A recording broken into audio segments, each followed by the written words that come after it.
So what I like to do for your row of pines here, and say this tree is the one that has to come out, I often take a ring-to-ring friction saver up here around a suitable sized trunk, and then I will run my 10X down here with my porter wrap on it.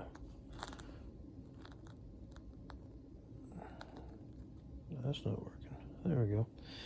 And then from the porter wrap, I'll put a small pulley here, and then either one on the tree here or just midline. But I will run the rope up through here, through the rings, across the crown, all the way to my other shootable anchor. And up here, I often anchor it off just dead, or again, you can get a rigging point and run it down here and anchor it off if you don't want to climb that afternoon. I often tie it off with a Stilson there, run it up, run it through, run it over here. This is just your rigging line, just your anchor point, your tie-in point. So here on this porter wrap, I will run the small pulley, like I said, and another pulley either here, or if you want a prusik or a butterfly or something, alpine butterfly, you can run it in line somewhere here. And with this tail, you make a 3-to-1. I find a 3-to-1 works sufficiently enough. If you're really rocking out big pieces, you might need a 5-to-1, but usually a 3-to-1 does the trick for me. This will snug up your system. In this system, before I run it up through here, I have attached usually a prusik with its 6 coils. It's got the loop in the middle. My pen's not working the best.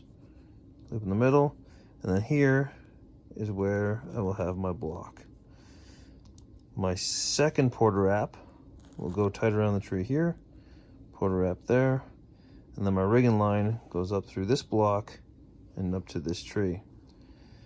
Of course, my scale's a little bit off here. The first one is usually the bounciest, the wildest, and that's what you have to do your calculations for. These ones will be heavier, but this one will be the bounciest, because this top needs to be negative rigged over the side or at the back or something, so it swings into this point. After that, you can just take it in your chunks, tip tying each time until you're low enough to drop the stub or whatever you're going to do. So that's what I do. You have to set this off to the side between your trees, or you're going to have trouble, because you'll always be plowing it down through yourself while you're up here at your points. The other option to do is if you have more rigging and more setup, and what you want to do is set a block. We'll use this tree instead this time.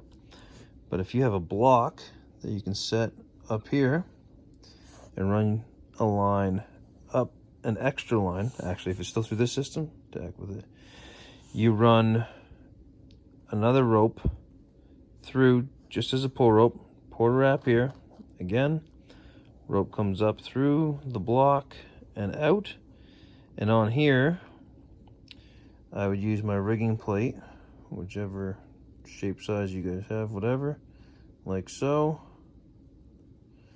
and it would be attached to this line, the rigging plate, and then this would be clipped onto the back of here. This pulley, we're setting up a new system, this pulley or block or whatever have you would be set then here.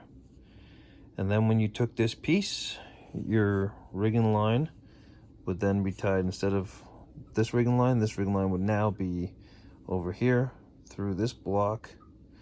You would have another block set here, and then it would run down to another porter wrap set here. Sorry, this porter wrap set here, and that's where you get to, depending on the size of your pieces, you can do another 3-to-1, 5-to-1. This could be a redirect over to another tree over here, whatever you need to do to space yourself out. but this lets you travel. These can be pulleys, beaners, figure out what you need for what size you're working with. But you can then slide your trolley back and forth to remove the distance. If this has a well under it or a light or something that you can't hit, if that's a target, no hitting the target, you have to get your trolley to get stuff over here, and you can go back and forth. And then you can get this much closer to your tree to avoid a lot of swing. If it's brittle, if it's dead, if it's oversized, whatever, you can then get your rigging point right tight in to where you're taking it. A lot less bounce and shock and swing, a lot less drop if there's less swing. But then you haul this trolley line back and forth, and you should be good to go. So that's how I usually do it.